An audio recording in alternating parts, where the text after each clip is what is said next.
Mathematics is the study of numbers, formulas, shapes, and spaces, and even the behaviors of quantities and their changes. However, all throughout the years, there is still no one definite solution to acquire the answer that one is looking for. It is a topic full of complex, far more than you can imagine ideas that are still expanding up to this day. Math is just like science, full of mysteries yet to be discovered, hypotheses yet to be formed, and last but not the least, full of things that could help humanity along their way. However, what if we told you that aside from these confuzzling technicalities, there are also a bit easier to understand ones, in which you can ask, what if this one is true and this one is true as well? Or where you can join, disjunct, negate, condition, or any of the sort. May we introduce to you mathematical logic.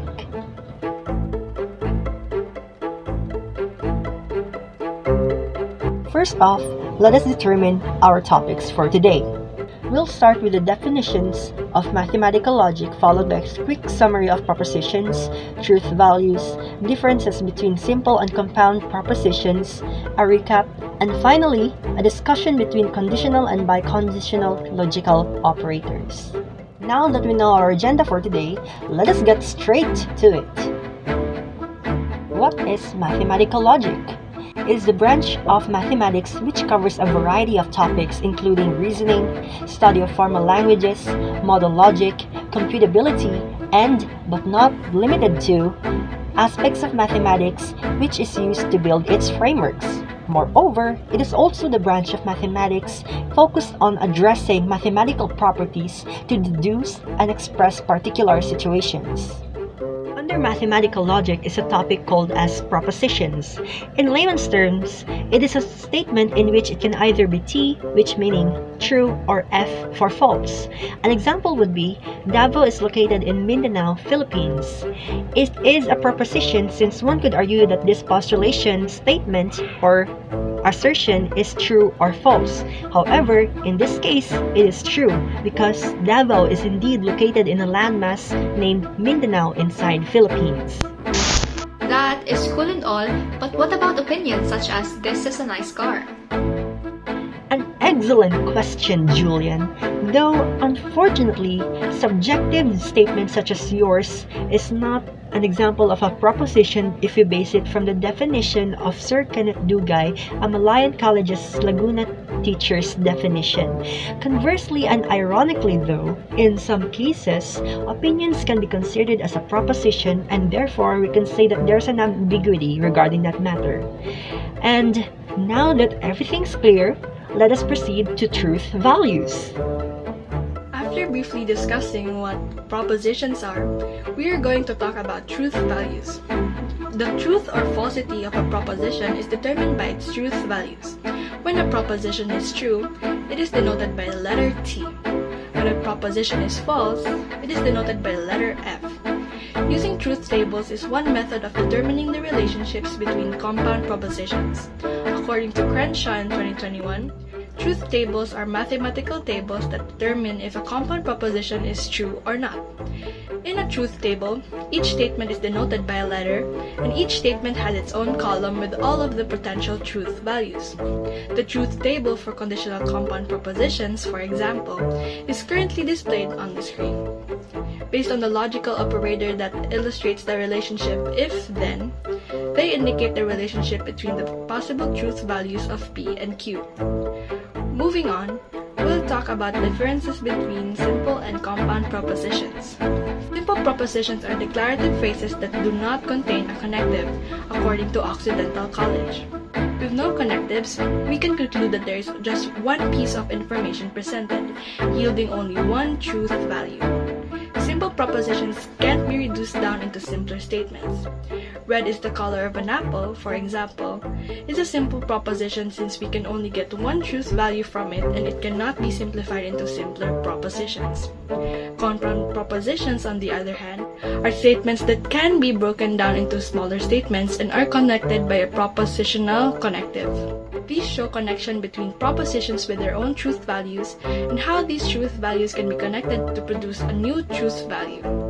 A propositional connective unites two statements to create a new proposition whose truth value is exclusively determined by the truth values of the two original propositions. For example, in the statement ice is cold or the sky is blue, the logical connector or is used to connect two propositions. When we consider the statement in its whole, we can see how the premises of the logical connector or can lead to a different truth value. Before we proceed to the main topic, let's do a quick recap on other logical connectives, namely conjunction, disjunction, and negation. The logical connective conjunction has a symbol of this and is two statements that are joined by an and. Also, if at least one of its statement components is false, it will be considered as false. On the other hand, disjunction will still be true even if one of its statement is false. It has a symbol of this, which is read as or. And a negation, finally, is the denial of a statement. Now we will commence the discussion for the conditional and biconditional connectives. We are starting with conditional logical connectives. A conditional statement, which is also known as an if-then statement, is a statement where a hypothesis is followed by a conclusion. If P then Q is denoted by this, which is read as P implies Q and is referred to a conditional statement or implication, the condition's truth value would be false only when P is true and Q is false. If not, it would result otherwise, which will have a true truth value. Here is the truth table for the conditional logical connectives. Let's use the condition if the sun is a star, then the moon is a satellite, as an example. In this statement, the hypothesis or P is the sun is a star, while the conclusion or Q in the sentence is the moon is a satellite. Since both are true, this gives the condition a true truth value. Another example is, if Manila is the capital of the Philippines, then Kyoto is the capital of Japan. In this statement, the P is Manila is the capital of the Philippines, while the Q in the sentence is Kyoto is the capital of Japan. The P in the statement has a true truth value. However, the Q in the statement is not. Since P is true and Q is false, the truth value of the condition is false. Next, we have the biconditional logical connective.